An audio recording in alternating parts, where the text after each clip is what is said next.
Boa noite a todos e a todas. Está iniciando agora a primeira live do Centro Acadêmico de Ciências Sociais Tuíra Caiapó. Eu queria primeiro agradecer aos nossos convidados pela participação e agradecer a todo mundo que está assistindo o nosso debate. O debate vai iniciar agora e ele é organizado pelo Centro Acadêmico de Ciências Sociais, que, através dessa transmissão, tenta discutir, debater, analisar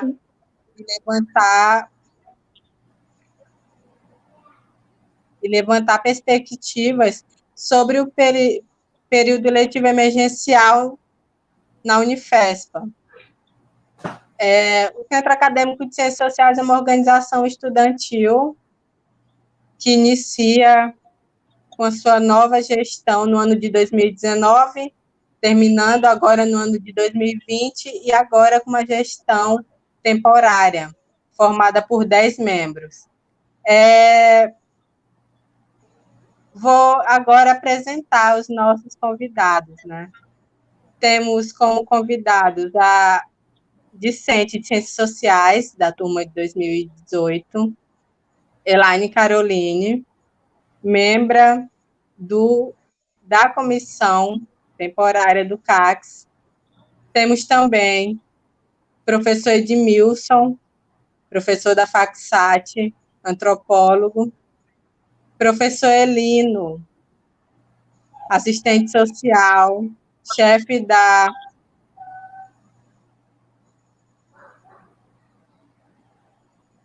Clícia, estudante de pedagogia, quilombola. E para iniciar o nosso debate, a gente inicia com a fala do professor Edmilson. Bem-vindo. E a fala está com você. Boa noite, obrigado pelo convite do CACS. Eu aqui represento a FACSAT como professor e represento também uma comissão que preparou uma pesquisa que tinha a intenção de avaliar como é que os alunos estavam nesse momento de pandemia. Quer dizer, as aulas foram suspensas desde março, né, final de março, 18, 19 de março, veio a suspensão das aulas. E aí, nós da FACSAT criamos uma comissão interna para fazer uma pesquisa. Então, a minha fala é um pouco sobre os dados dessa pesquisa. Eu vou tomar cuidado de ler para respeitar o tempo. Primeiro dizer que a comissão que preparou essa pesquisa, que fez o levantamento, que produziu o relatório, é composta pela professora Célia Congilho, pelo professor Clóvis Barbosa, pela professora Edna Moreira e por mim, quer dizer, nós 4 professores da FACSAT. O relatório da pesquisa se chama Ensino Remoto e Ciências Sociais em Tempos de Pandemia, reflexões a partir dos estudantes de Ciências Sociais em Marabá, no Pará. Essa pesquisa, a pesquisa aqui apresentada tem como tema a disseminação da Covid-19 e os discentes da FACSAT Unifespa. A pesquisa foi proposta pelo colegiado da FACSAT como uma iniciativa dos docentes preocupados com a situação de bem-estar físico e mental dos alunos em face do isolamento social e da suspensão das atividades acadêmicas presenciais, ambos impostos pela pandemia do novo coronavírus, Covid-19, e as possibilidades ou não de retomada das atividades acadêmicas na modalidade remota ou presencial, devido ao isolamento social orientado por infectologistas e especialistas em saúde para conter o avanço da pandemia. O público-alvo da pesquisa se constitui dos estudantes de Ciências Sociais da FACSAT, que se encontram matriculados nas turmas dos cursos ofertados a partir do início do ano de 2020. A pesquisa realizada com os discentes das 5 turmas de graduação em Ciências Sociais, 2016, 2017, 2018, 2019 e 2020, se justifica pela necessidade de saber, de modo mais fundamentado quais as possibilidades de retomada das atividades no formato remoto e quais as condições de acesso os estudantes dispõem, equipamentos adequados, rede de dados disponíveis e estrutura física básica, por exemplo. Esta pesquisa ocorreu tendo em vista os debates e iniciativas expressas por parte dos membros da direção da universidade e de parte do corpo docente da Facsat para a retomada das atividades acadêmicas na modalidade remota, o que também configura como uma modalidade à distância. Em razão das implicações da perda do ano letivo, haja vista a impossibilidade de retomar as atividades presenciais em razão da ainda crescente circulação do vírus e dos riscos implicados para a saúde tanto dos discentes quanto dos docentes. Metodologicamente, foi constituída uma comissão de pesquisa da Facsat, da Faculdade de Ciências Sociais Araguaia Tocantins, para realizar uma pesquisa com os discentes da própria faculdade com relação à situação vivencial desses discentes em razão da pandemia da Covid-19. Por causa das condições de contato com os discentes, a participação na pesquisa foi definida como voluntária e com um período para que a comissão tivesse o retorno dos questionários respondidos. Os questionários foram enviados aos e-mails das turmas e o link circulou também nos grupos de WhatsApp dos estudantes entre os dias 29 de junho e 15 de julho de 2020. De um total de 176 alunos regularmente matriculados, 62 deles responderam ao questionário, o que consolida um nível de 35% do total de discentes. A porcentagem de discentes constitui o que nos foi possível obter nestas condições em que os discentes se encontram ausentes das atividades presenciais, o que os fazem se preocupar com outras questões vivenciais que se tornam urgentes e determinantes. O questionário foi disponibilizado no formato de formulário pela plataforma Google Forms e composto por 17 questões, 15 de múltipla escolha e 2 discursivas. Deste total, 14 das respostas obrigatórias e 3 opcionais. Das perguntas de múltipla escolha, 6 delas possibilitavam mais de uma resposta e 9 apenas uma alternativa. A identificação do estudante não era obrigatória, o que, da nossa perspectiva, provocaria menos desconforto com relação às perguntas propostas.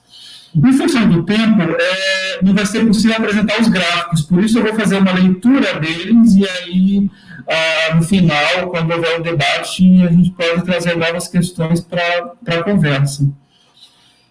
Se, por um lado, a partir desse percentual de respostas é possível inferir considerações sobre as condições de acesso e manutenção das atividades remotas, por outro lado, a partir do índice dos que não responderam, 114 alunos, 65% do total de matriculados, é possível sugerir que as condições de acesso à internet podem ser precárias, computador, smartphone, pacote de dados móveis ou rede Wi-Fi, ou que haja necessidade de uma formação básica inicial para estudantes ainda pouco familiarizados com alguns dos recursos básicos para iniciar atividades acadêmicas remotas, ou mesmo condições estruturais, como um local específico em sua residência, no qual seria possível se concentrar para realizar atividades acadêmicas. Quando perguntados, por exemplo, sobre a residência, 72,6% dos estudantes responderam que é própria. No entanto, apenas 11,3% habitam em residências com mais de 3 compartimentos.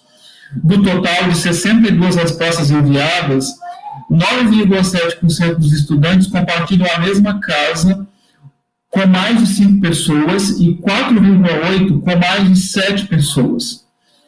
Sobre a questão, considerando os sentimentos com relação a como esteve depois do 19 de março, quando foi estabelecida a suspensão das atividades presenciais acadêmicas, a resposta não tem expectativas positivas a respeito de nada, aparece com índices maiores do que 30%.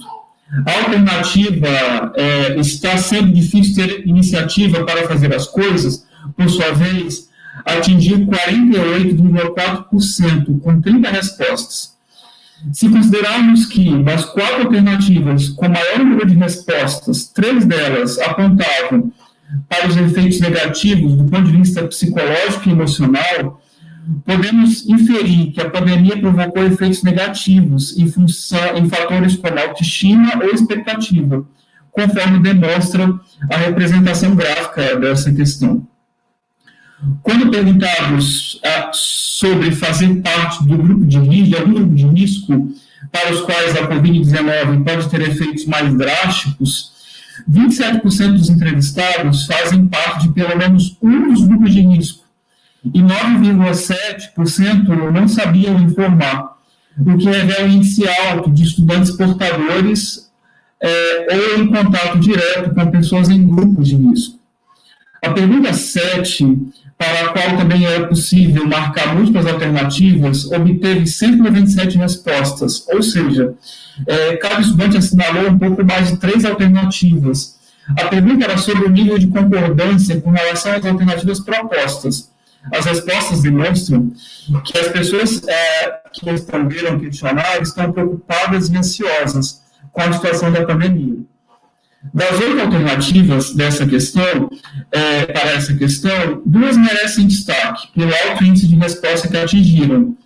Uma sobre se o respondente estava muito preocupado com a pandemia de Covid-19 e seus efeitos na saúde, sociais e financeiros, que atingiu 83,9% da resposta, e outra sobre o anseio para o retorno das atividades acadêmicas na medida do possível, com 62,9% das respostas.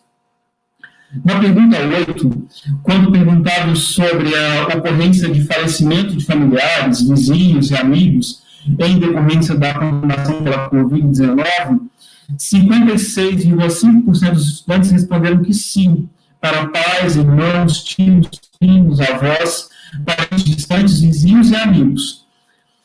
2 perguntas, a 9 e a 10, versavam sobre condições de acessibilidade para atividades acadêmicas remotas e sobre recursos tecnológicos necessários para o acompanhamento dessa atividade. Sobre as condições de conexão da internet, por exemplo, 40,3% das pessoas que responderam ao questionário têm acesso restrito via rede sem fio, Wi-Fi, tanto pelo computador quanto pelo celular. Mas 30,6% têm acesso pelo Wi-Fi, mas apenas pelo celular. E 21% possuem apenas banda larga com volume de dados reduzidos em pacote de internet para celular oferecidos pelas operadoras de telefonia. E 8,1%, eu acho que isso é um dado importante, só possuem acesso à internet através da rede Wi-Fi aberta ou em locais públicos. Com relação aos recursos tecnológicos, aparelhos celulares e computadores e locais de acesso, 21% dos estudantes utilizam aparelho de telefone compartilhado com mais de uma pessoa. E 32,3% responderam que o computador é de uso compartilhado. Também 9,7% compartilham ao mesmo tempo celular e computador. Sobre espaço físico, que possivelmente utilizariam para realizar atividades remotas, 33,9% responderam que possuem espaço físico apropriado, contra 38,7% que afirmaram que o espaço físico que possuem para a realização de atividades remotas é restrito e ou inadequado, por se tratar de espaço coletivo familiar. Cabe destacar também que, apesar do número de estudantes que responderam retornar às atividades presenciais ser muito elevado, 33,9%, este índice não pode ser analisado isoladamente. É preciso fazer atenção para respostas anteriores sobre as condições de acesso à internet e se há ou não espaço adequado em casa para a realização de atividades remotas. Quando comparados a esses outros fatores, faz sentido alguém responder que é preferível atividades presenciais, mesmo diante de uma pandemia, tendo em vista que há impossibilidade de acompanhamento de atividade de forma remota, seja por não ter acesso adequado à internet, por compartilhar celular e computador, ou por não conseguir, nas suas residências, um espaço destinado a esse tipo de atividade. Sobretudo quando comparamos o número de pessoas que compartilham a mesma residência, 14,5%, que compartilham com mais de 5 pessoas a mesma casa. Com o número de compartimentos, apenas 11,3% dos alunos residem em habitações com mais de 3 compartimentos. A partir desses resultados, a comissão que foi destinada a fazer essa pesquisa sugeriu algumas ações que, do nosso ponto de vista, são indispensáveis, considerando já aprovado o retorno às atividades remotas. E aí eu vou elencar essas ações que a gente sugere a partir dos dados da pesquisa. Oferta obrigatória de um pacote de dados de internet móvel para estudantes que não possuem acesso restrito à internet ou que não possuem acesso. Planejamento e execução das atividades remotas, de modo que os alunos possam ter flexibilidade de horários para realizar pelo menos algumas das atividades, o que atenderia os estudantes que compartilham celular, computador, ou que não possuem espaço individual para estudo. Disponibilidade de computadores, os laboratórios de informática da Unifespa, respeitando, obviamente, todas as normas de segurança sanitária, número de pessoas, distanciamento social, produtos para higienização das mãos e uso de máscaras, obviamente. Uma agenda de debates organizada pela Facsat, com temas que sejam transversais às disciplinas ofertadas no semestre remoto, com atividades definidas para serem enviadas por e-mail aos professores das respectivas disciplinas, e, considerando os dados aqui apresentados sobre o acesso à internet e espaço adequado para estudos home office, não consideramos viáveis videoaulas em salas de webconferência nos modos que têm sido desenvolvidos por instituições de ensino particulares, com a obrigatoriedade de vídeos abertos, por exemplo, para registrar a presença, o que, de algum modo, cria vários bloqueios na transmissão dos dados. De toda forma, antes de qualquer proposição de aulas curriculares remotas, o debate sobre condições de inclusão e exclusão deve ser amplamente efetivado, não apenas pela Facsat, mas proposto no âmbito de toda a comunidade acadêmica da Unifespa. E já caminhando para o final, essa equipe, da qual eu falo aqui no nome dos outros 3 professores que não estão aqui presentes, primeiro, é preciso considerar que apenas 36% de um universo de 176 alunos matriculados responderam ao questionário, e desses, 91% residem em área urbana, com grande parte em residências com mais de 5 pessoas ou com até 3 cômodos. Nesse universo, em que a maioria indica acesso relativamente fácil aos meios digitais, impõe-se inferir as condições objetivas de existência desses estudantes, uma vez que a moradia compartilhada com mais de 5 pessoas soma 14,5% dos respondentes ao questionário. Isso representa uma quantia considerável dos estudantes da Facsat em condições precárias de habitação. E a ausência de respostas também sugere que boa parte dos nossos estudantes ou não tem acesso nenhum à internet, seja porque não tem um pacote de dados disponível ou acesso à rede Wi-Fi, seja porque habitam em regiões onde não é possível acessar a internet, ou por ser região rural ou indígena, por exemplo. Considerando que 65% nem mesmo acessaram o questionário, o que pode indicar uma quantidade muito grande de estudantes, e aí eu repito, sem nenhuma forma de acesso à internet, sem nenhuma forma de acesso às atividades do semestre remoto. Ainda sobre o ponto de vista material, a respeito das condições de acessibilidade, mais de 50% indica compartilhamento de uso de telefone e ou computador, e 38,7% indica espaço restrito para uso e para realização de atividades remotas. Com isso, é possível deduzir que as respostas revelam o baixo acesso aos recursos tecnológicos necessários para a participação nas atividades acadêmicas na modalidade remota. Há que se considerar ainda sobre as condições de emprego, em que 61,35% se encontram em situação de desemprego, e que desses 61,35%, 8,15% dos nossos alunos da Facsat foram demitidos durante a pandemia. E aqui eu encerro a minha fala e agradeço mais uma vez a confiança do grupo que fez a pesquisa em eu falar e do CACS que nos convidou para fazer essa fala. Obrigado.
Professor Edmilson, obrigada pelas contribuições.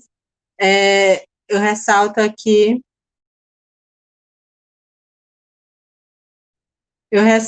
que o nosso convidado, Curenti, não pôde participar, acreditamos que ele está sem acesso à internet, né? Por esse motivo, ele não vai fazer parte aqui do debate com a gente. Agora, eu passo a fala para nossa colega de Ciências Sociais, Elaine Caroline, que vai fazer essa contribuição.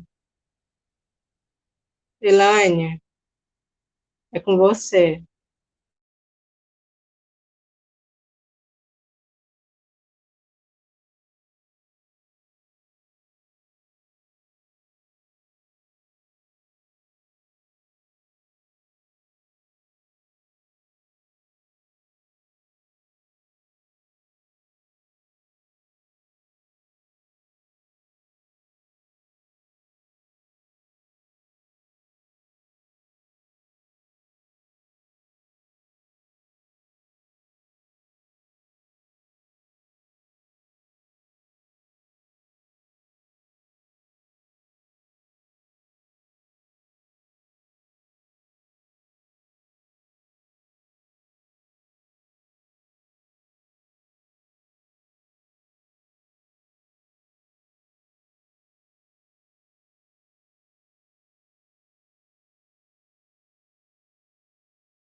As nossas colegas de pedagogia e de ciências sociais estão com dificuldade para ter acesso.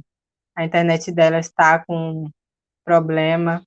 E eu passo agora a fala para o professor Elino, chefe da divisão de assistente estudantil da Unifesp.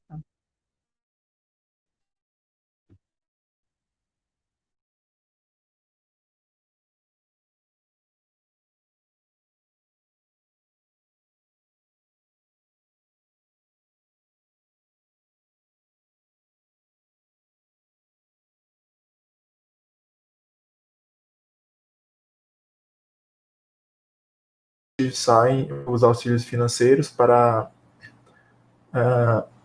auxílios da permanência, auxílio moradia, transporte, creche, auxílio emergencial, auxílio à pessoa com deficiência, né, que são auxílios que estão dentro do rol dos auxílios ofertados pela Política Nacional de Assistência Estudantil e na Unifesp, né, nós temos uma política própria, né, com base na Política Nacional de Assistência Estudantil, que faz a gestão desses recursos. Agradeço pelo convite. E em relação ao tema, né, nós já verificamos aqui em alguns minutos de transmissão. Você consegue me ouvir, gente? Você consegue me ouvir? Dá um retorno aí. Certo. Então, assim, a gente conseguiu, na prática, verificar que as dificuldades que possivelmente vão se repetir, né, no decorrer do período letivo emergencial. A gente sabe que as condições de acesso à internet, a própria condição de acesso, muitas das vezes, a energia elétrica dos nossos discentes, ela é precária, né? Então, assim, hoje a divisão de assistência estudantil tem trabalhado nessa perspectiva, né, de tentar incluir os alunos através dos auxílios financeiros, né, do acompanhamento a esses alunos. E falar em relação à precarização, né, é um tema, né, bastante caro às universidades públicas federais, porque, assim, a Universidade Pública Federal, ela tem como papel fundamental garantir que os alunos tenham acesso pleno ao ensino, né? E dentro desse período de pandemia, a gente tem visto que esse papel tem ficado cada vez mais difícil, né, de ser executado, né? A pandemia, e aí eu tenho uma primeira ponderação a fazer, né, que a pandemia ela não causou todas essas tragédias, essas dificuldades que nós estamos vivenciando hoje, né? A exemplo da destruição das formas de trabalho, a tentativa de devastação das comunidades indígenas, tentativa de destruição da classe trabalhadora, dos povos pobres da periferia, né? A pandemia ela veio no sentido de agudizar uma crise que já existia, que é a crise do capital. É muito importante a gente pontuar isso. Então, assim, dentro desse contexto da pandemia, as populações que historicamente, né, tiveram pouco ou menor acesso a bens como a internet, como acesso à energia elétrica, estão passando por situações de maior dificuldade. E aí a gente sabe que os efeitos da crise ela não é igual para toda a sociedade, né? A gente sabe que quanto mais precário for a situação de moradia, quanto menor for o acesso à moradia digna, maior vai ser vivenciado os impactos da pandemia.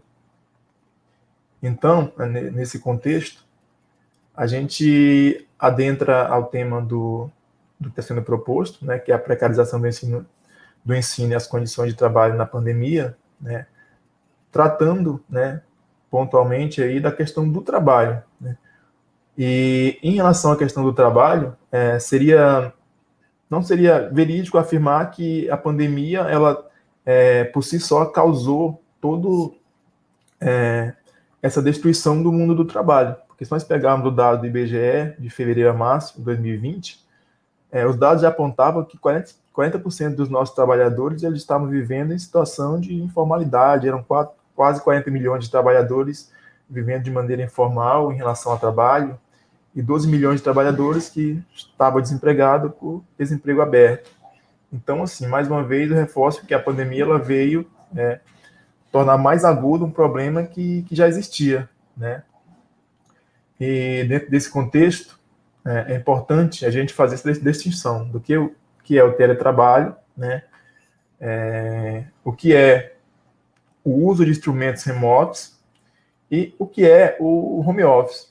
Que o home office talvez hoje seja a face mais cruel desse processo de isolamento social. Então, assim, o teletrabalho, com o avanço tecnológico, o teletrabalho ou o trabalho remoto, ele já vinha sendo utilizado por diferentes profissões, seja no setor público ou privado. Ao exemplo da nossa divisão de assistência estudantil, eu acho que alguns colegas, alguns discentes participaram já de processos seletivos. Parte do nosso processo seletivo era feito de maneira remota, né? O processo de seleção envolve avaliação socioeconômica, a ligação telefônica, o envio de e-mail. Todos estes são mecanismos de instrumentos de trabalho remoto, né? Então, assim, o teletrabalho, o que diferencia o teletrabalho do home office? É justamente que o teletrabalho, não necessariamente a pessoa precisa estar dentro de casa, né? E aí é a primeira diferença bastante pontual em relação a essa diferenciação do teletrabalho para o home office. E a situação da pandemia, ela nos tirou da situação de teletrabalho, em parte, que nós já vivenciamos, e nos colocou numa situação de home office, que é o trabalho em casa, né? Então, o advento da pandemia, ela nos trouxe uma necessidade, né, de transplantar o nosso trabalho, né, da forma como era realizado dentro dos espaços socioocupacionais para dentro de casa. E aí, a gente vai ver mais à frente que esse home office ele vai trazer uma série de implicações, né? Aí nós podemos ponderar. Então, o que é esse home office? Já que eu expliquei o que é o teletrabalho, o home office é uma atividade remota, esporádica e eventual, em que se trabalha nas mesmas condições às anteriores, né, às condições que já existiam. Ou seja, se eu trabalhava 8 horas diária na Unifespa, vou trabalhar as mesmas 8 horas diárias, só que agora dentro do espaço doméstico. E ali no quais os impactos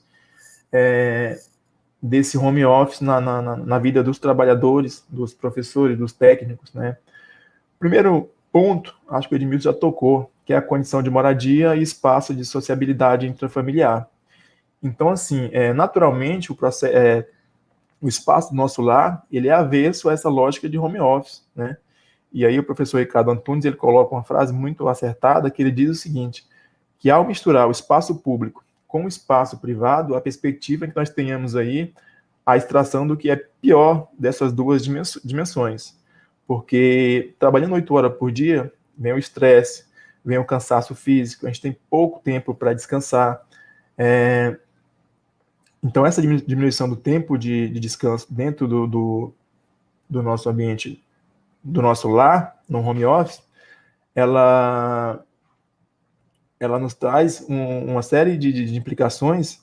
A exemplo, dentro do espaço de casa, a gente tem as atividades domésticas para realizar, temos a inserção de novas atividades, a exemplo das aulas, que não sei quais colegas têm filhos, mas eu, a exemplo, tenho filho, e aí a escola ela passa a fazer parte, a escola dos filhos, de uma rotina dos pais. O pai tem que tirar ali uma hora, o pai e a mãe, para sentar com o filho, para ensinar as atividades diárias. Então, assim, perceba que novas atividades vão sendo incluídas, inseridas dentro desse espaço do nosso lar. Isso requer tempo, isso requer concentração. E aí a gente trabalha, via de regra, 8 horas por dia, né? Sem falar na questão da atenção para os familiares, para os filhos. Então, tudo isso afeta diretamente a vida dos trabalhadores. Um outro exemplo também de mecanismo que dificulta esse processo de home office são as condições materiais para o desenvolvimento do trabalho. No meu espaço de trabalho na universidade, a gente tem uma cadeira adequada, tem internet com uma qualidade que, né, minimamente possa dar suporte, temos ar-condicionado.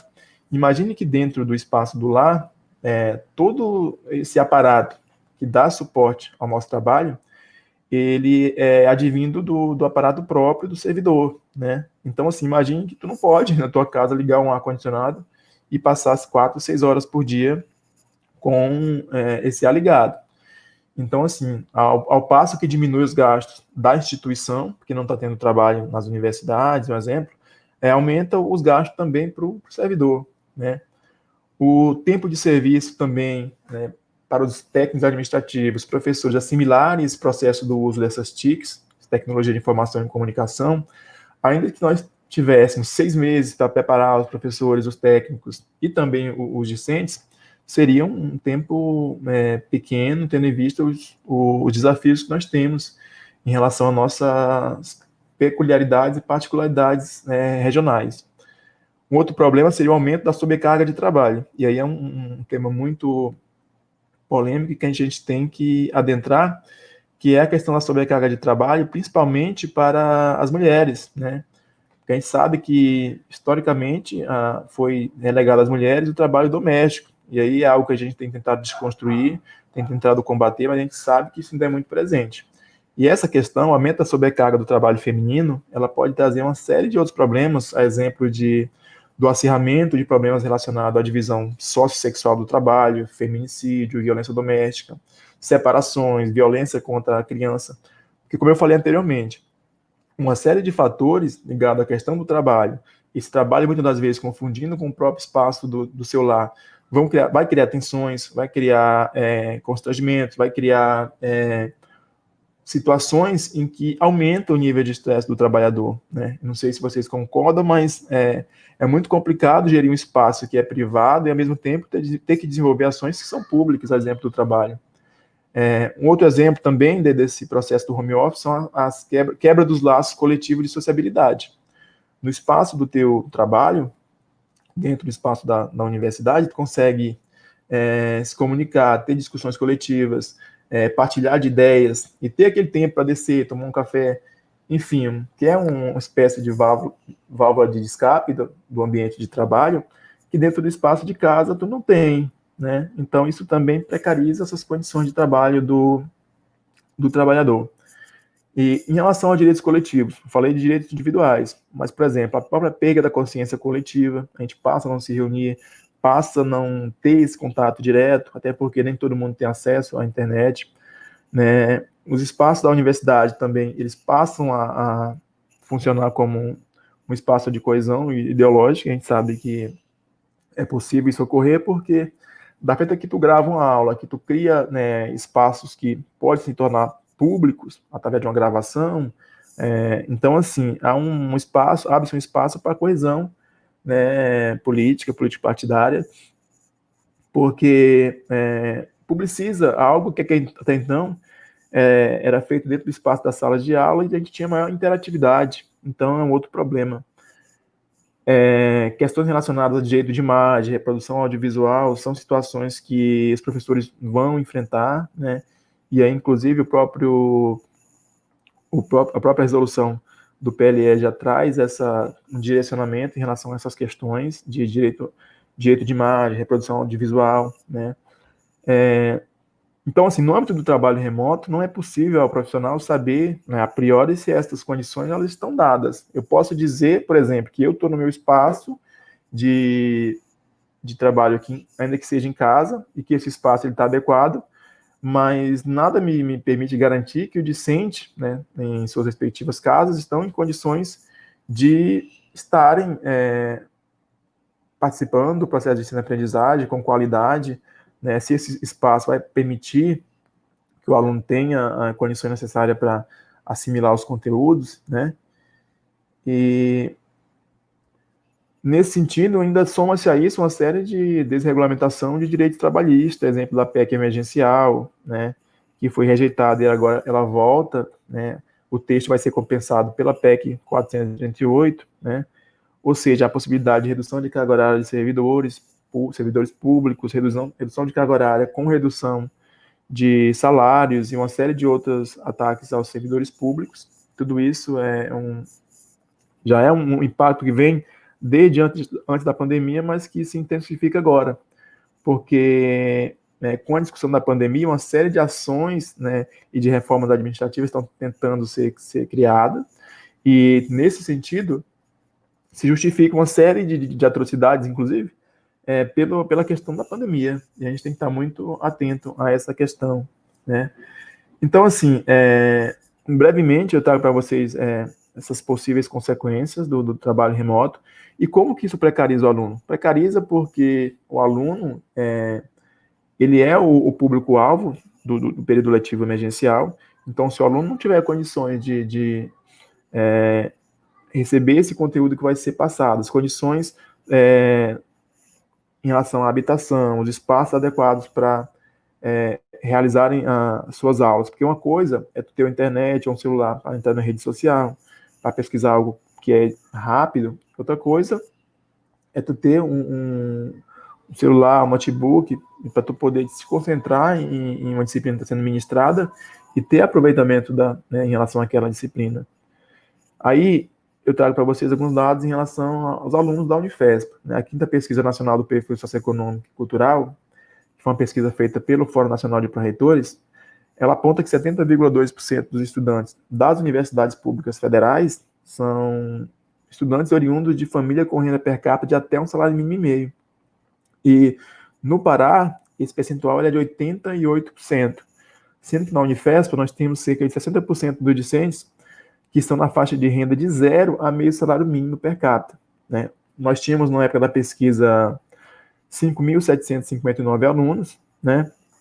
E desses 5.759, 60% estavam na faixa de renda de 0 a meio salário mínimo.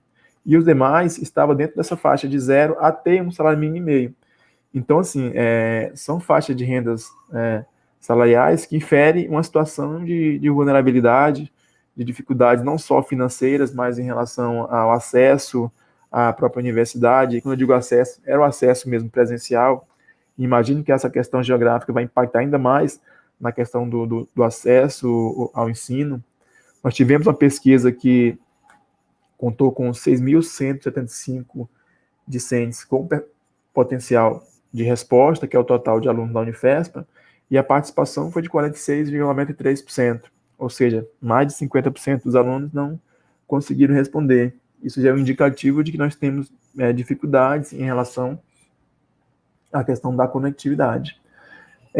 Mas é importante entender que a universidade ela não é diferente de outras instituições, então ela vem no rol de algumas discussões políticas e que, quer queira, quer não, a universidade faz parte desse contexto macro, né, de discussão política. E o que dificulta hoje as tomadas de decisões? Primeiro, do meu ponto de vista, é o próprio não reconhecimento de classe das pessoas, dos trabalhadores que compõem as universidades. Nós não temos unidades, por exemplo, entre professores, entre técnicos administrativos, alunos. Então, cada um se enxerga enquanto classe. Os alunos, os técnicos são os técnicos administrativos, são professores, e não há um consenso em relação ao entendimento de que todos são classe trabalhadora, né?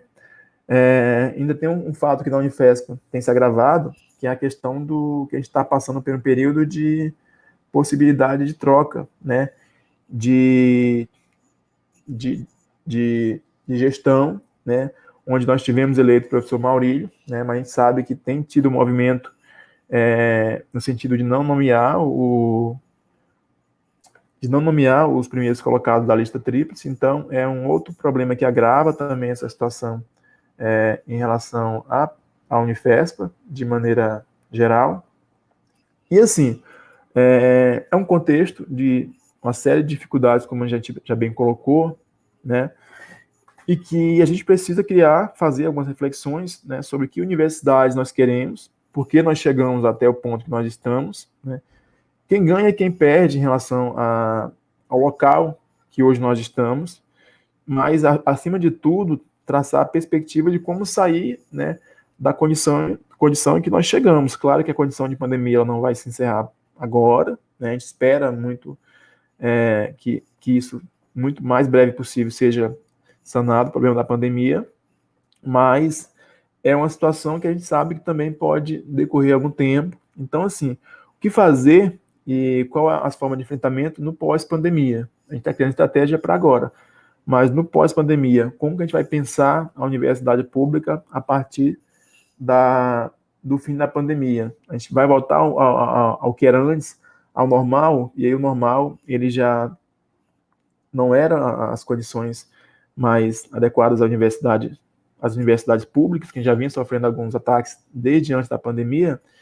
Então, cabe a nós essa reflexão, e uma das saídas que eu vislumbro é a perspectiva de se pensar coletivamente, né, não por categorias profissionais, mas de maneira conjunta, uma articulação política, enxergando os trabalhadores da universidade, os discentes, como classe trabalhadora e como classe que depende da natureza pública da universidade, né?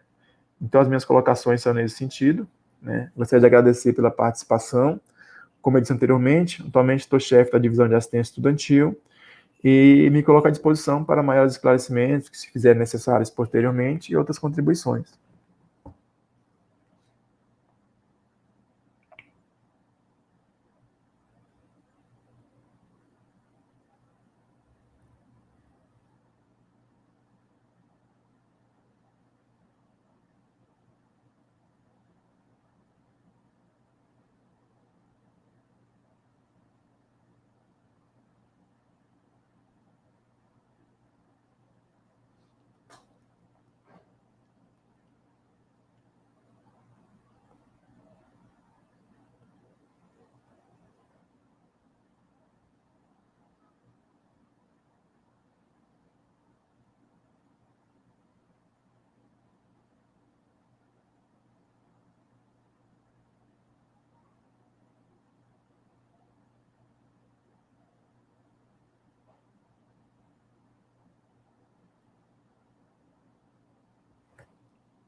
Já posso responder, então, a pergunta da Lana, né?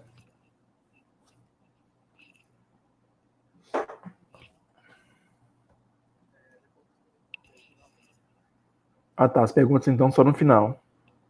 Então, beleza. No final eu posso entrar e responder.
Tá aparecendo? Tá. Olá, boa noite. Eu sou Elaine Caroline, sou discente de Ciências Sociais do ano de 2018. Desculpa pelos imprevistos, como já foi falado, a conexão não facilitou tanto, tive que correr para casa de uma pessoa atrás de internet, enfim, esse problema que nós sabemos. No mais, desculpa por todos esses transtornos. Então, eu vou falar sobre, como deu de ver algum pedaço do que alguns convidados falaram, falar sobre essa questão de vivência enquanto discente, né? Diante dessa proposta que está sendo ofertada a nós, que é o PLE. Desculpa, gente, estou muito nervosa. Então, como já sabemos, né, a questão da conexão, do acesso à internet, do acesso digamos, a condições salubres, digamos assim, de chegar e ter um aprendizado melhor com relação ao ensino, né? Podemos dizer que... Gente, estou nervosa. Podemos dizer que o PLE, enquanto proposta de período letivo emergencial, é inviável para a maioria dos estudantes, né, dos discentes, como já foi falado aqui, já foi mostrado números, que a maioria dos discentes não tem condições, né, de ter um acesso contínuo à internet, de ter um acesso contínuo a esses meios, né, tanto de tecnologia quanto de conexão. Me ponho nesse meio também, e levando para o lado dos discentes de ciências sociais, onde a maioria provém de família de baixa renda, considerando também os estudantes que não moram aqui, né? Então, podemos dizer que as condições para os estudantes, elas não são das melhores no que diz respeito ao PLE. E falando também sobre a questão de qualidade de ensino, né, ensino e aprendizado, a qualidade das informações e tudo mais, que vai cair bastante, né, justamente por esse desencontro entre docente e discente, entre acesso e não acesso. Com isso, a gente vai ter uma baixa, né, na qualidade, como diz aqui o título da live, a precarização do ensino e as condições, né, de aprendizado. E falo também como bolsista, sou bolsista do APEX, né, do Laboratório de Ensino e Extensão de Ciências Sociais, e durante esse período, desde que iniciou a quarentena, eu, juntamente com os outros bolsistas, estamos fazendo aí uma espécie de home office, né?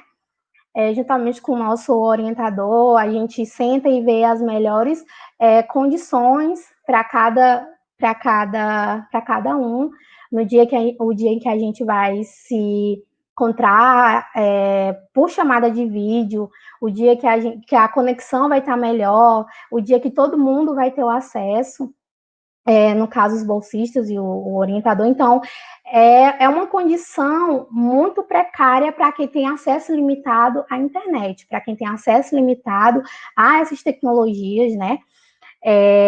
Principalmente se for falar desse uso contínuo, que vamos estar aí estando com a PLE. E para falar sobre a questão dos discentes, né, que que moram em zona rural, que moram em comunidades distantes, que moram em aldeias e tudo mais, em relação aos indígenas e aos quilombolas, aos ribeirinhos e tudo mais. E essa conexão, esse acesso, ele vai se tornar muito mais difícil para essas pessoas que têm um acesso já bem restringido, né? Então, como discente, pensando nessa categoria de estudante, pensando nesse lado do estudante, nesse lado do discente, de como a gente vai aprender melhor, de quais serão as didáticas, né, adotadas pelos docentes, pelos professores, pelos técnicos, quais serão as tecnologias, qual será a preparação, né, desse conjunto, porque acredito que se assim for, né, o PLE será como um conjunto, né, de discente, docente e técnicos e tudo mais, tipo um grupo. Então, como irá afetar para cada um desses grupos, no caso, para discente, para docente, para técnico, e pensar a dificuldade da maioria dos estudantes que não tem acesso, né, está tendo a divulgação aí de um programa de Conecta Unifespa, onde alguns estudantes vão ter acesso ao auxílio, mas aí eu já me perguntei, muitas pessoas se perguntam como vai funcionar isso, vai ser para todo mundo, visto que tem um edital, né? Então, todos os estudantes vão ter acesso, todos os estudantes serão contemplados com esse auxílio, e sobre essa medida, né, do PLE sobre alertar, sobre ofertar disciplinas ou atividades e etc., não obrigatórias, mas que depois serão ofertadas quando voltar o ensino regular, né, serão ofertadas como disciplinas, tipo, você não vai ficar blocado, mas você vai ter que fazer essas disciplinas depois. Como vai ficar isso tudo? Como vai ser esse contratempo aí, né? Então, pensar sobre o PLE, pensar sobre as implicâncias do PLE, sobre as consequências e tudo mais, fazer esse aparato, né, de dificuldades que todos os lados terão, né, tanto para os estudantes, para os técnicos, para os professores. Então, a maioria dos estudantes tinham acesso à internet na própria universidade, ficavam o dia todo, à noite, e na biblioteca e tudo mais. A maioria dos estudantes não tinha internet suficiente para estudar, para ter acesso a documentos, a PDFs e etc. Então, essa é uma realidade muito presente na vida de todos os discentes, então, da maioria dos discentes.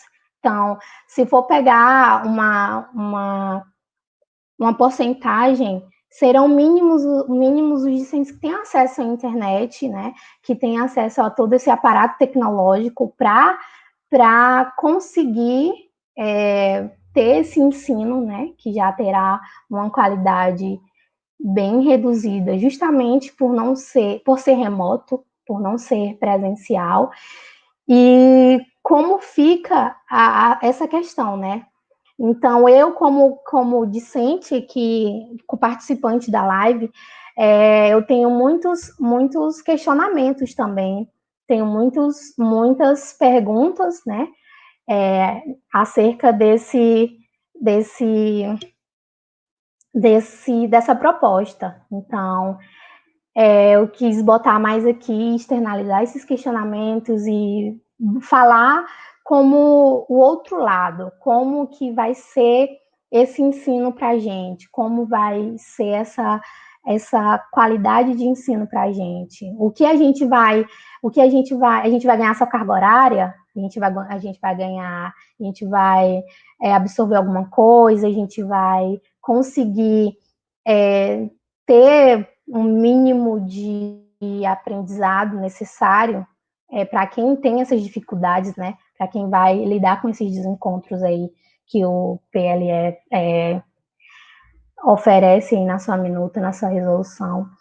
Então, é isso, sobre pensar essas dificuldades, é sobre pensar como será,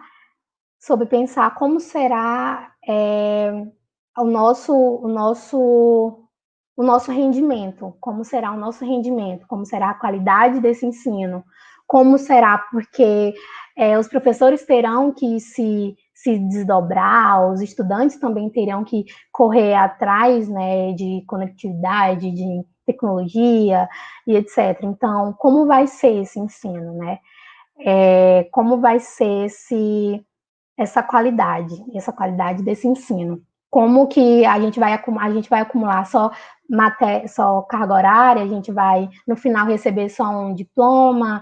Como que vai ser esse desencontro para a galera que vai optar por ter as disciplinas no PLE e para a galera que não vai ter essa opção, né, porque não vai poder, então não é uma questão de oportunidade. Então, como que vai ser como que vai funcionar essa dinâmica? A didática, a preparação. Então, não é só chegar e pôr uma proposta como essa e adotar e pronto, só isso, ninguém vai esperar por ninguém, e cada um faz, você pode, faz, você não pode, não faz, e pronto, não é isso. Então, vamos pensar aí essa universidade, esse conjunto, vamos pensar nos discentes, vamos pensar nessas dificuldades que todo mundo, que a maioria das pessoas, no caso, vão estar enfrentando para conseguir o mínimo de acesso, né? Para conseguir acesso, para conseguir fazer uma disciplina ou outra. Então, é isso. Eu espero que, pelo fato de eu estar um pouco nervosa, espero que tenha conseguido passar a mensagem, que tenham entendido e que possam relevar aí, o meu nervosismo, mas eu acredito que muitos discentes que estejam vendo, eles vão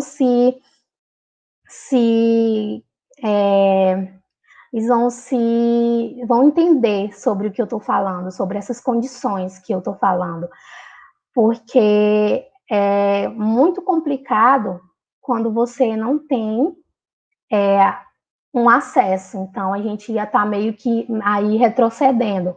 Então, é para todos, mas qual todos? Quais todos? Só para quem consegue, só para quem vai poder. Então, vamos dar uma freada aí e conversar sobre essa medida, né? Sobre esse período letivo emergencial, sobre esse ensino remoto, porque, ao meu ver, esse ensino remoto não vai funcionar como uma exclusão, né? Dos que não são privilegiados com conexão, com tecnologia e tudo mais. Então, vamos dar um stop e pensar essa dificuldade, pensar essas didáticas e pensar essa preparação e pensar essa medida. E é isso, gente.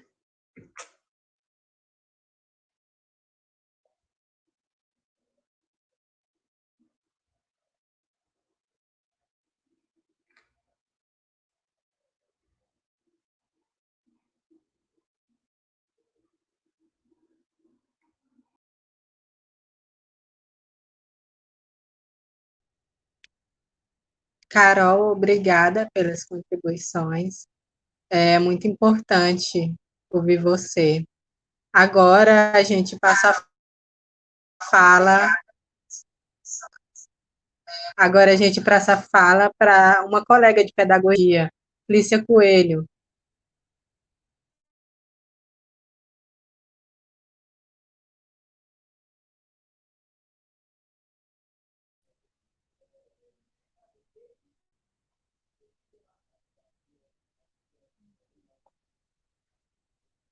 Olá, boa noite, pessoal. Eu me chamo Clícia Moreira, eu sou discente do curso de Pedagogia da turma 2018 da Unifespa. Estou no 5º período do curso de Pedagogia. Vou aqui colocar o meu ponto de vista, eu tenho mais perguntas do que colocação, então é uma coisa que todo mundo tá meio que, o que aconteceu? É uma coisa que está perturbando também. E, assim, desde já eu quero agradecer a Carol, que me convidou para participar dessa live, a Deide. Desde já, meu muito obrigada. Quilombola de Jutaí, município de Breu Branco. Falar sobre as comunidades quilombola e o que os alunos, assim, pessoas que já vieram falar para mim, alunos da Unifesp, que já vieram comentar comigo sobre o PLE, e dizer que a dificuldade, como já foi dita aqui, em todas as falas já foi falado, a dificuldade dos alunos, tanto indígena, quanto quilombola, quanto ribeirinho, quanto a diversidade de alunos que tem na Unifespa é grande em questão ao PLE. Falta de acesso à internet, acessibilidade de professores, materiais didáticos, apostila. É uma coisa que entra na mente da gente, a gente fica se perguntando como é que eu vou estudar se eu não tenho internet em casa? Como é que eu vou estudar se eu não posso fazer isso, se a minha internet é limitada? Eu falo por mim, minha mãe mora numa comunidade quilombola, eu moro numa comunidade quilombola. Quando começou a pandemia, creio eu que todo mundo, tanto de comunidade quilombola, quanto indígena, quanto ribeirinha, etc., de alunos da Unifespa, procurou suas famílias, foram para perto das suas famílias e procurou se manter informado sobre o que estava acontecendo na Unifespa, sobre que medidas a Unifespa ia tomar, como que ia ser esse ensino remoto, como era que ia ser, o que ia nos prejudicar, o que ia nos favorecer. Então, foram diversas perguntas que até hoje está acontecendo e tem muita gente que de fato, não está entendendo. Teve o questionário para responderem, aí todo mundo fala assim, mas a maioria ganhou, mas foi a maioria que votou? Teve aluno que teve disponibilidade com internet para votar? Não teve. Então, é uma coisa que a gente tem que ver realmente se vai ter essa qualidade de ensino quanto presencial, se vai ter a acessibilidade para os alunos. Não falo só pelos alunos quilombola, não só pelos alunos indígenas, não. Eu falo pelos alunos de baixa visão, os alunos cadeirantes, e o aluno que precisa ler em braille. E o aluno de baixa visão, como é que ele vai assistir um vídeo aula? Como é que um aluno de baixa visão vai ter acesso a um conteúdo online? Será que os professores vão se disponibilizar para enviar conteúdo especificamente para essas pessoas que precisam? Aqui na comunidade, o acesso à internet é péssima. Não tem acesso de qualidade, a energia, como já foi falado, realmente, professor, o senhor citou aí a energia que não é das melhores. Dá um vento, a energia vai embora, então não tem como. Na minha casa tem Wi-Fi, eu tenho notebook, eu tenho celular, mas e as pessoas que não têm? Eu não penso só em mim.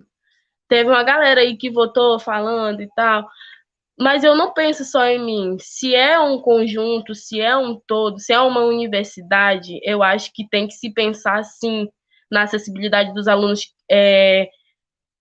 especiais, da necessidade dos alunos com deficiências, na necessidade do aluno quilombola, do aluno indígena, do aluno que não tem como acessar os PDF, não tem como nem baixar um PDF na internet.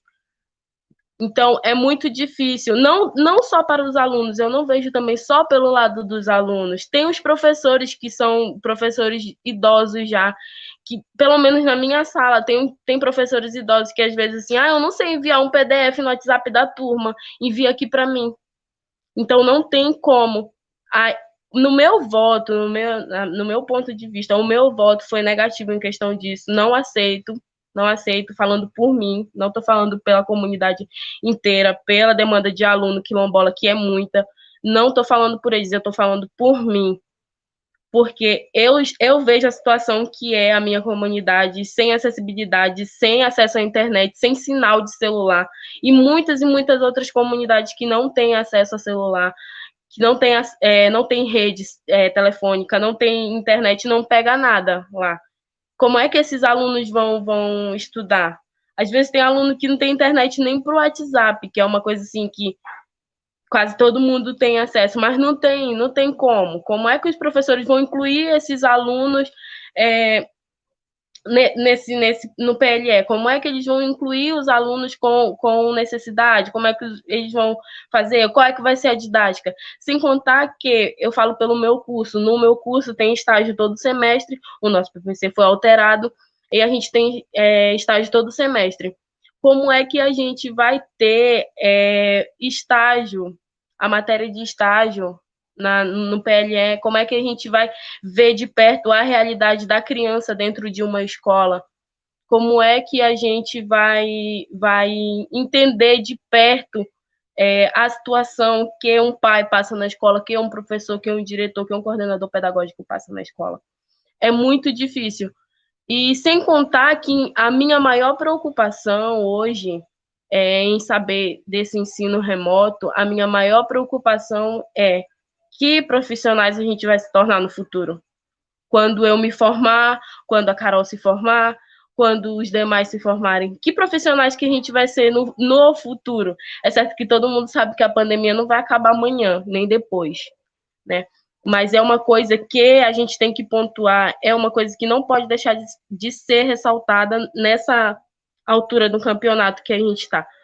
Então, temos sim que nos adaptar a essa nova realidade, saber que isso não vai passar agora, e que, será que o PLE vem para ajudar ou vem para prejudicar? Coloca no lugar dos alunos que não tem acesso. Ah, mas eu soube por alto que a Unifespa vai doar computadores com chip, com não sei o quê. Gente, eu quero falar uma coisa que, no meu ponto de vista, no meu ver, nós, enquanto Universidade Federal Sul e Sudeste do Pará, não fomos preparados para ter aula EAD. A gente foi preparado para ter aula presencial. A gente não tem essa estrutura de colocar uma plataforma à distância para tirar, por exemplo, dúvida de alunos 24 horas. Ah, eu estou estudando aqui meia-noite, poxa, eu tive uma dúvida. Como é que eu vou tirar essa dúvida? O professor vai me responder meia-noite? O professor vai deixar de fazer as coisas dele para me responder? O professor vai responder uma demanda de mais de 4.000 alunos? Não vai. Tenho certeza que não. Porque enquanto em sala de aula, a gente lá todo santo dia, tem aluno que cai de bloco, tem aluno que reprova, tem aluno que não entende assunto, tem aluno que chama o professor no direct, no WhatsApp. Não tem como. A gente, com acessibilidade, com tudo dentro da sala de aula, a gente não... Muitas das vezes a gente fica, meu Deus, que é isso que eu nunca vi? Imagina só com um PDF aqui na frente e sem um professor aqui para estar tirando tuas dúvidas, para quando tu ir lendo e marcando o PDF, tu tá tirando tuas dúvidas com um professor aqui. Não tem como. Não tem. Então, é uma coisa que é preocupante. Tanto para todos os alunos da Unifespa, é preocupante.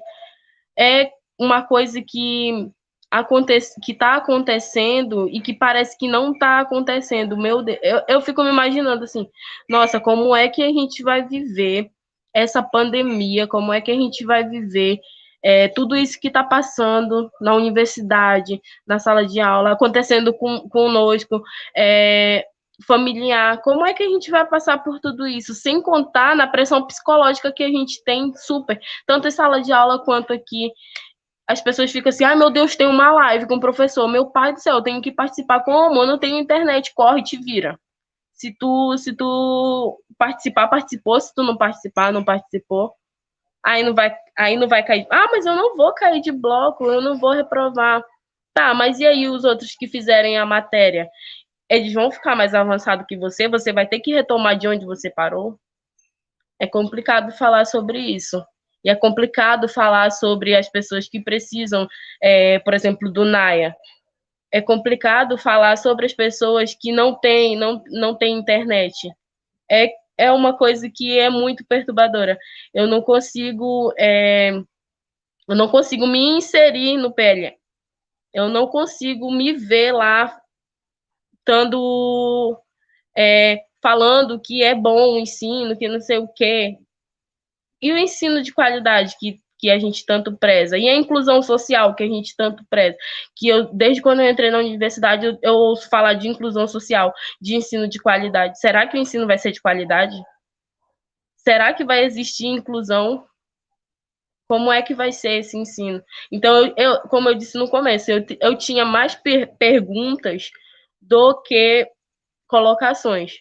Então, são coisas que a gente tem que pautar, tem que colocar aqui para ver assim se a gente tem voz realmente, porque muitas das vezes no voto as pessoas votam e não justificam por que eu estou votando naquilo, por que eu acho que aquilo é melhor para mim, que tem gente que é só eu e eu não consigo me ver sozinha. Eu quero que a universidade inclua todo mundo, até porque é um processo que eu passei na universidade de inclusão que foi muito difícil. Então, imagina para as pessoas que precisam realmente necessitam ler em braille, realmente as pessoas que precisam de acessibilidade toda hora quando está estudando. Então, é muito difícil estar lá dentro da universidade, não se incluir e não ter um modo de se encaixar no que está fazendo. E é uma coisa que é muito, muito ruim de se adaptar. E essa é a nova realidade do mundo. Isso não é só no Pará que aconteceu, não foi só na Unifespa, não foi só nas escolas, foi no mundo todo. Então a gente tinha que ver, realmente, repensar. No meu ver, a gente tinha que repensar realmente o PLE e ver se realmente é uma coisa que vai trazer melhoria, uma coisa que vai trazer qualidade para os alunos.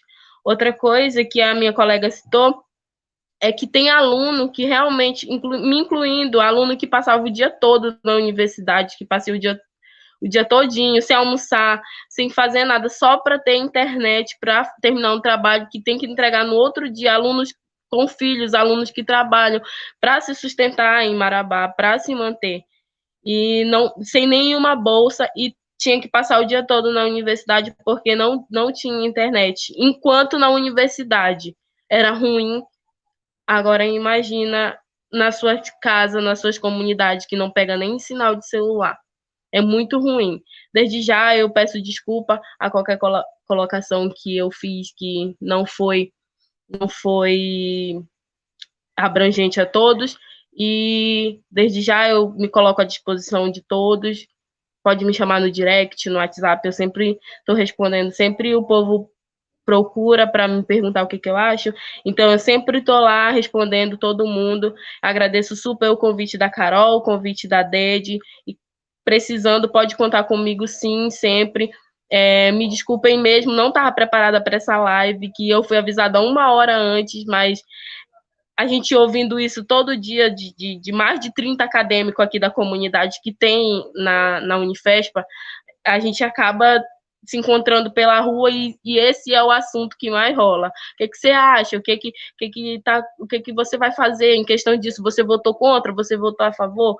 Como é que é? Então é um assunto que a gente nunca está deixando de falar, tanto um grupo de WhatsApp, tanto quanto a gente se encontra na rua, tá bom? Essa foi a minha contribuição para a live, agradeço desde já a todos.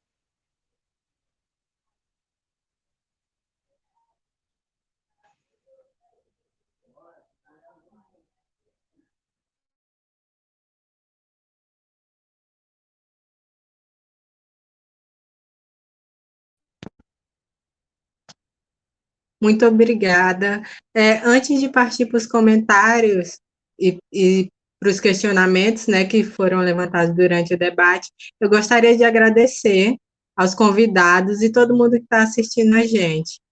Obrigada em especial a Clícia, que aceitou o nosso convite por conta de problemas com um dos nossos convidados, nosso colega indígena Curientê. Muito obrigada, muito importante sua fala, muito importante seus questionamentos. O Centro Acadêmico, ao fazer essa live, pensou em contribuir para esse debate, ainda mais, e falar sobre a importância da escuta dos estudantes e dos trabalhadores que não têm muitas respostas sobre como vai ser daqui para frente, mas que tem muitos questionamentos, né? Muitas coisas que ainda não se tem resposta, que a gente está entrando num lugar e está sendo colocado em um lugar que não sabe o que vai acontecer. Então, é muito complicado isso tudo. Muitos comentários foram feitos, né, sobre a live, e antes de ir para as perguntas, eu gostaria de ler aqui um comentário da Laís Rodrigues, né, que ela fala: ainda precisa lidar com o julgamento das pessoas que não possuem tantas atribuições. Quem não tem filhos e funções acumuladas, muitas vezes não entendem como é difícil conciliar tudo. Edma Moreira fala: o capital não se interessa por esses estudantes, está aí a desigualdade. Arielle Cordeiro: debate total necessário, nesse período tão caótico que estamos vivendo. E aí surge uma pergunta, né, que vai para o Elino, da Alana. Ela diz: boa noite, Elino, sou discente de Ciências Sociais e gostaria de saber como está sendo pensado o programa Conecta Unifespa. A Roberta também faz uma pergunta: olá, me chamo Roberta e sou discente de Ciências Sociais. O programa Conecta Unifespa tem capacidade de atender todos os discentes? Então, essas são uma das perguntas aí para o Elino, e acho que agora tu poderia responder para a gente, né, tirar essas dúvidas, se possível, e aí a gente volta para ler mais alguns comentários e perguntas. Certo. São perguntas muito pertinentes, né?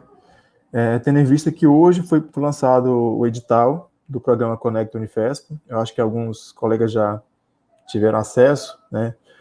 O edital que vem sendo construído a duras penas, porque ele vem construído a rigor de um processo que depende muito também do Ministério da Educação, né? E aí nós, da assistência estudantil, de outros setores, estamos trabalhando para tentar entender esse processo, tentar minimamente, né, de alguma forma, dentro do possível, contrapor aquilo que a gente acredita que não é o ideal, ou que de repente, ideal a gente não vai chegar, né, mas que de repente não atende os nossos anseios. E aí o serviço social, dentro da Unifespa, ele sempre se coloca numa situação, né, ao mesmo tempo que nós somos estados, somos um braço do Estado, somos instituição, nós também somos a mediação entre esses anseios dos alunos e da comunidade acadêmica, né? Então, sempre que chamado e que for possível, nós vamos estar aqui para responder aquilo que for de nossa competência, o que não for, nós vamos orientar aos discentes a buscar a informação.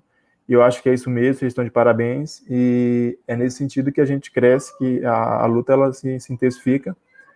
E, gente, muito tranquilamente, esses tensionamentos que vocês fazem, eles são muito necessários. Eu fico feliz por esse tipo de posicionamento político de vocês e parabenizo.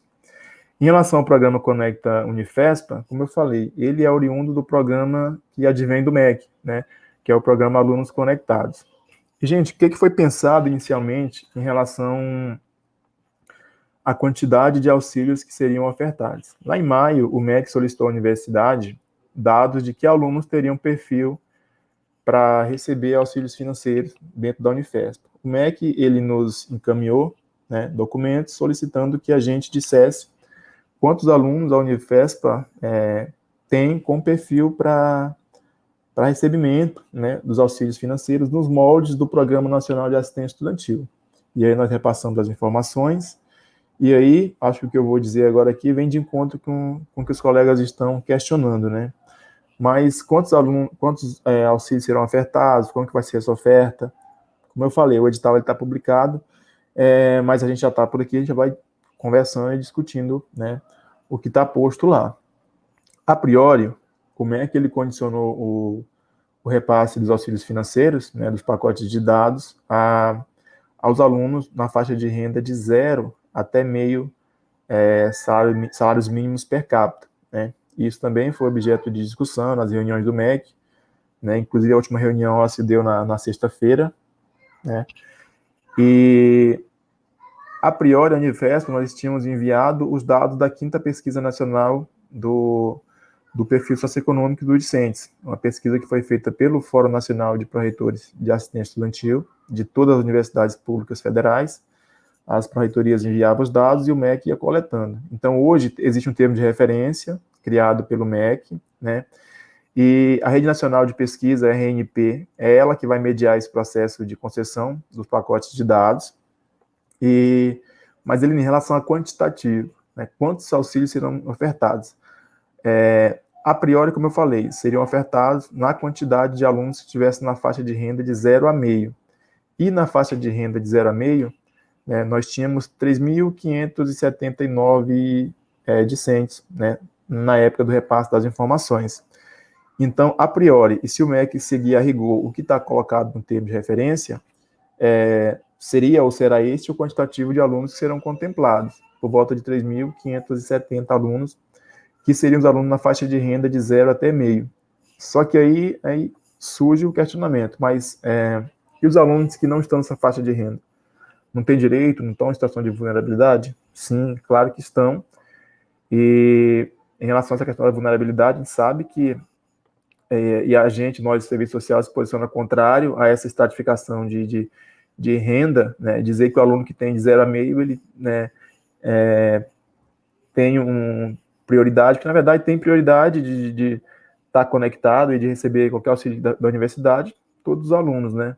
Mas aí, como a estratificação, né, a discussão junto ao MEC foi nesse sentido, de possibilitar a autonomia das universidades públicas para que elas pudessem escolher como redistribuir esses auxílios. Então, o que ficou acordado foi o seguinte, que a universidade, desde que ela atenda os alunos na faixa de renda de 0 a meio, ela pode abrir a concessão dos auxílios para as outras faixas de renda, indo até os discentes que têm famílias com renda per capita de até um salário mínimo e meio. Então, na prática, como que isso vai se dar?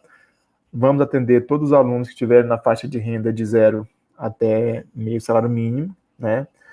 E uma vez atendidos esses alunos, se abre para a possibilidade de contemplar os alunos de 0 de meio a um salário e, posteriormente, de 1 até 1,5. Então, esse recorte é o mesmo recorte do PNAES, do Programa Nacional de Assistência Estudantil, que é o teto de até onde a gente pode atender, que é um salário mínimo e meio per capita. A priori, o MEC ele vai estar pensando em repassar 900 mil auxílios, né, por esse programa, e a primeira etapa vai ser repassado 400 mil auxílios para as universidades públicas federais, como eu falei. E no termo de referência que foi criado pela RNP para a contratação das empresas, está previsto que a Unifesp teria uma cota de 3.570 alunos. Então, é nessa perspectiva que a gente tem trabalhado e tem pensado, né, que esse vai ser o quantitativo de alunos que, a priori, vão ser atendidos, né. Mas já antecipando um pouco a discussão, que eu acho que vai chegar a esse ponto. As empresas que ganharam aqui na região, né, as empresas nacionais que se colocaram no processo e se colocaram em condições técnicas de fornecer a internet para a região norte e nordeste, ficou em primeiro lugar a empresa Oi, em segundo lugar a Claro. Então, são essas empresas que vão fornecer os pacotes de dados para os alunos. Nós estamos pensando na ProEx e, em especial, a Divisão de Assistência Estudantil, criar uma roda de conversa específica para falar dessa questão, né? Para a gente poder esmiuçar um pouco essa questão do edital, né? As condicionalidades, como que vai ser feito o processo de seleção. E existe uma questão muito importante nesse processo de seleção, porque em tempo de pandemia, em tempo de crise, né, a gente sempre trabalha na perspectiva da avaliação socioeconômica. Eu acho que muitos de vocês já passaram pela avaliação socioeconômica da assistência estudantil. Então, a gente faz uma triagem a rigor bem rigorosa, é um serviço, um trabalho que não tem como fazer de maneira remota, e o Conselho Federal de Serviço Social tem ponderado essa situação. Não dá para fazer avaliação socioeconômica de maneira remota, são muitas informações, são muitas situações particulares que a gente tem que trabalhar em relação à situação socioeconômica do discente. Então, junto ao MEC, o que ficou acordado? Que, a priori, as universidades teriam autonomia para fazer os processos de avaliação, né?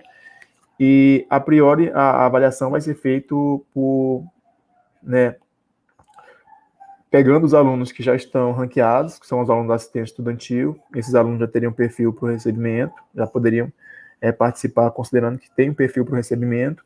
Considerar também as cotas sociais e as cotas étnicas, que hoje a Unifespa possui, e, posteriormente, abrir para os alunos que não são cotistas e que não são ainda público da assistência estudantil, certo?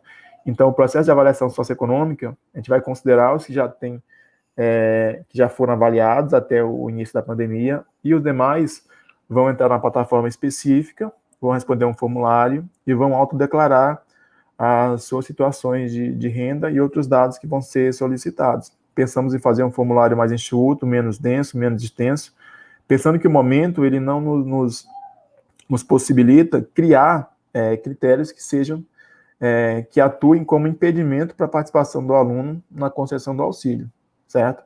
Mas, como eu falei, a gente vai posteriormente marcar uma reunião, uma roda de conversa específica para tratar essa questão do edital. Mas como já chegou a ponto, já estamos discutindo aqui, aproveito já para fazer esses esclarecimentos. Não sei se respondi todas as perguntas que foram colocadas. Se não, gente, pode refazer a pergunta que eu respondo.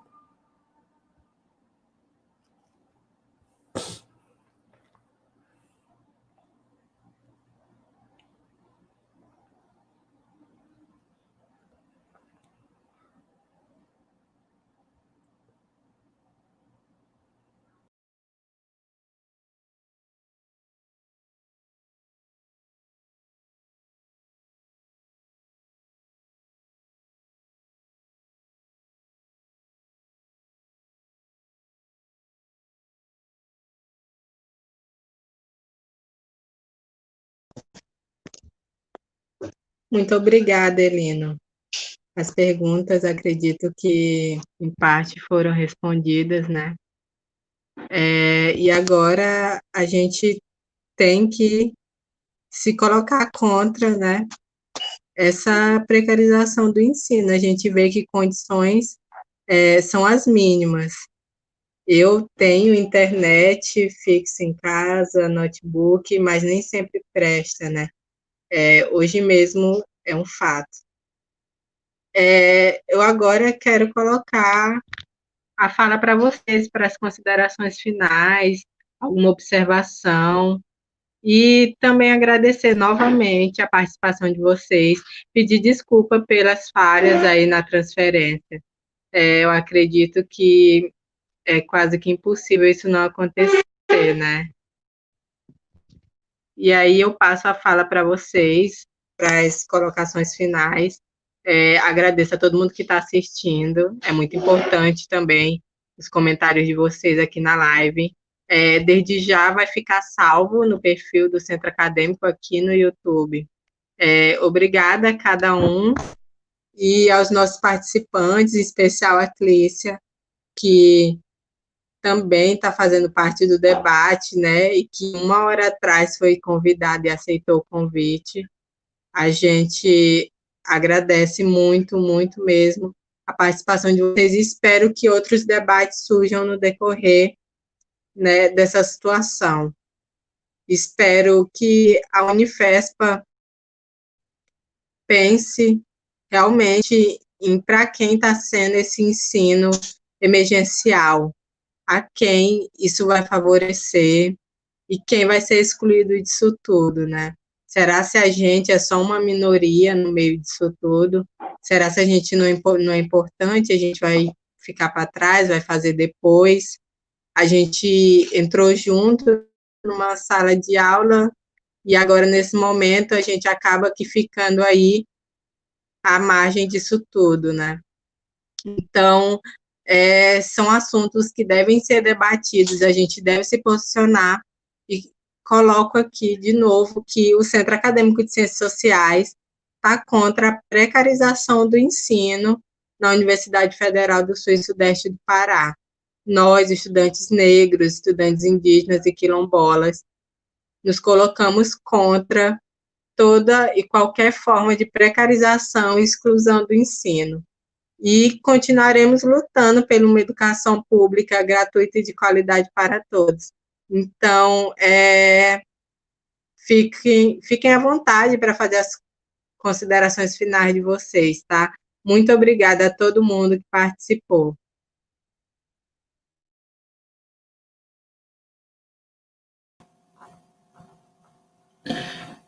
Eu queria só, para fazer uma fala final, agradecer mais uma vez o convite do CACS para fazer essa conversa.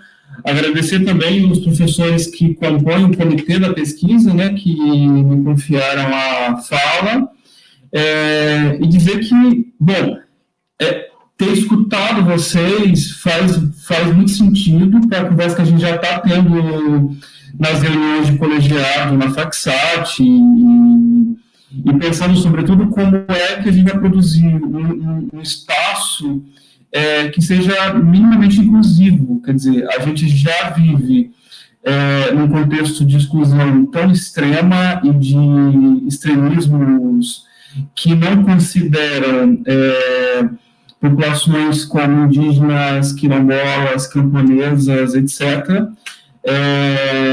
E nós estamos aqui, quer dizer, para fazer essa escuta, né, para ouvir vocês, para fazer essa conversa e, de algum modo, produzir resistência, né, diante do sistema que, o tempo todo, tenta nos sufocar com suas demandas, e que nos enfiam as suas demandas como se elas fossem nossas. Então, é só para dizer que estamos com a escuta atenta, como bons pesquisadores do mundo social, né, das relações, dos universos sociais. Essa pesquisa que fizemos foi um levantamento, né, para entender um pouco os alunos, para escutar os alunos e ouvir vocês aqui falando, foi muito importante para a gente pensar a nossa prática e pensar esse relatório que vai sair com essas questões. Então, obrigado mais uma vez pelo convite e reforçar que a fala final é que estamos com a escuta atenta e debatendo as questões que vocês nos forem trazendo nas nossas reuniões, nas instâncias do colegiado ou da administração da Unifesp. Obrigado.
Ok, gente, desculpa, minha internet acabou de cair, como eu disse, a gente tem falhas direto aqui. Mais uma vez, eu quero agradecer de coração imensamente o convite das meninas que fizeram para mim. Foi uma honra poder participar dessa live e poder pontuar os meus pensamentos, o que eu tinha para falar sobre esse novo ensino.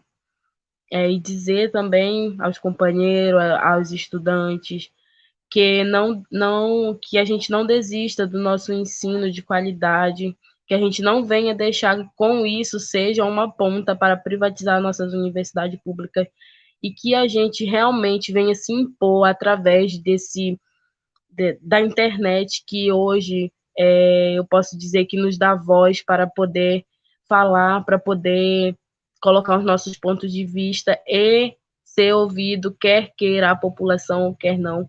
Então, não vamos desistir do nosso ensino de qualidade, vamos lutar por ele, vamos persistir para que a Unifesp, a nossa universidade, ela venha voltar ao normal, para que a gente possa ter a aula normal, para que a gente não venha ser prejudicado e nos tornarmos realmente, de fato, os profissionais que a gente quer ser. E essa palavra já diz tudo, profissionais, então são pessoas qualificadas para ensinar, para viver na sociedade. Então, não venhamos deixar com que essa pandemia tire isso de nós, que já, como o professor disse, já estava acontecendo isso antes da pandemia, já queriam privatizar a nossa universidade, já queriam nos tirar os pobres, negros, indígenas, quilombolas, ribeirinhos, queriam tirar da universidade. Então, cabe a nós, quanto aluno, quanto comunidade acadêmica, lutar por isso e permanecer na universidade e fazer valer a pena o que a gente foi buscar lá dentro. E assim como a gente entrou de cabeça erguida, para a gente poder sair de cabeça erguida. Muito obrigada mais uma vez pelo convite. Me coloco à disposição, se precisarem, estarei aqui, tá bom? Agradecida.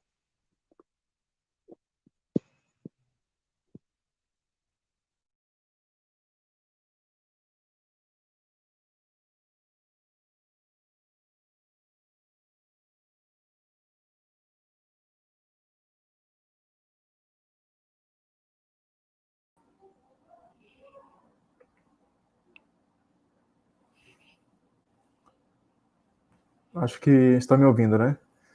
Mais uma vez, agradecer ao Centro Acadêmico, né, de Ciências Sociais pelo convite que me foi feito, né?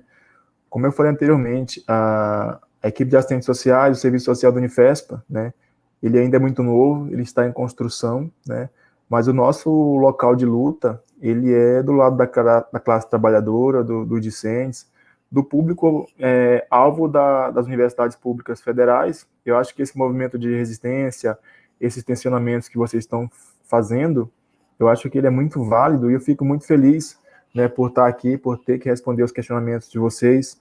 Muitos dos questionamentos nós não vamos ter resposta, nós podemos conversar posteriormente e buscar onde, né, obter essas respostas, porque hoje nós fazemos parte da equipe de assistência estudantil e a gente sabe que a questão desse período letivo emergencial ele perpassa por todas as dimensões da universidade, né? Mas dizer que nós nos colocamos à disposição dos estudantes, agradecer pela participação, agradecer pelo movimento que vem sendo criado pelo centro acadêmico, isso é inédito, né? Nós, assistentes sociais, sempre buscamos nessa perspectiva tentar, né, ter esse contato com os alunos, tentar criar ajudar na criação dessa consciência de classe, né? Fazer com que os alunos possam se manifestar, possam reivindicar, possam fazer jus, porque a Universidade Pública Federal, as universidades públicas federais, ela só faz sentido se tiver alunos que participem, e aí participar no sentido amplo mesmo, de ter parte, de tomar parte, de se sentir como parte da universidade. Acho que é muito importante esse movimento de vocês, né? E como eu disse, nós teremos um momento de uma mesa redonda para falar especificamente do edital de inclusão digital. Fica o convite a vocês, a gente vai divulgar pelo site da ProEx, vamos divulgar pelo quem já é público da assistência estudantil, vamos divulgar pelo site também, né? Vamos divulgar por todas as redes sociais possíveis, para que a gente possa ter mais momentos como este, de discussão, de esclarecimentos, E muito grato pelo convite e agradeço, né, por poder né, estar aqui com vocês nessa noite de hoje. Muito obrigado.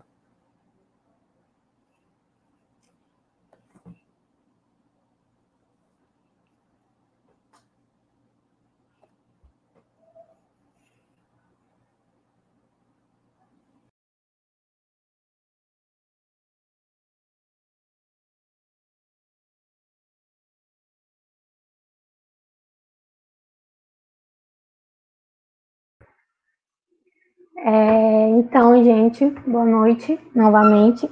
Eu queria agradecer a todas as pessoas que assistiram a live, que comentaram, aos convidados, né?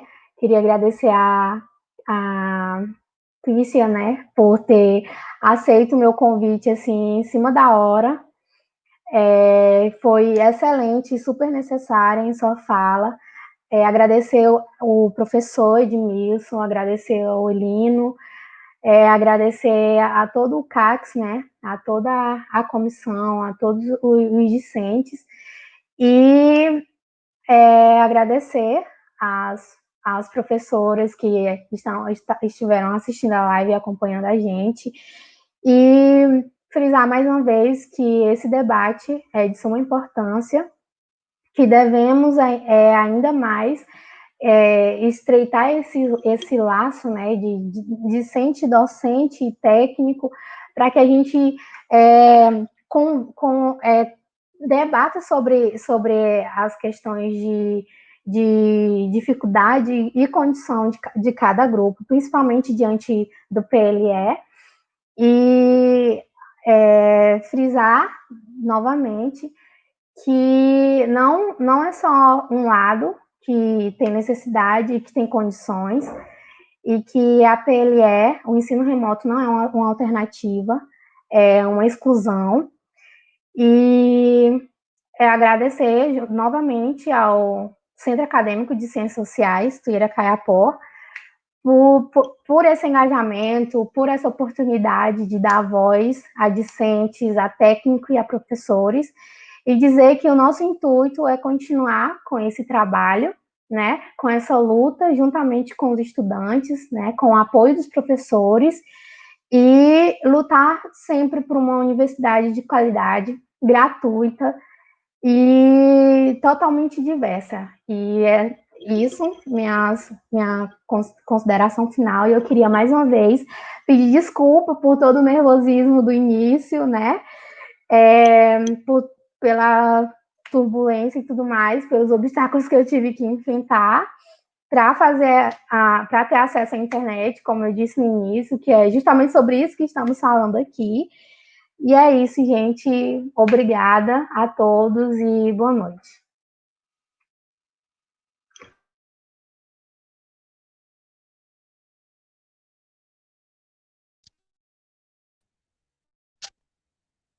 Então, gente, se encerra aqui a nossa live. Obrigada a todos que acompanharam. Acredito que esse é o primeiro debate de muitos que estão por vir.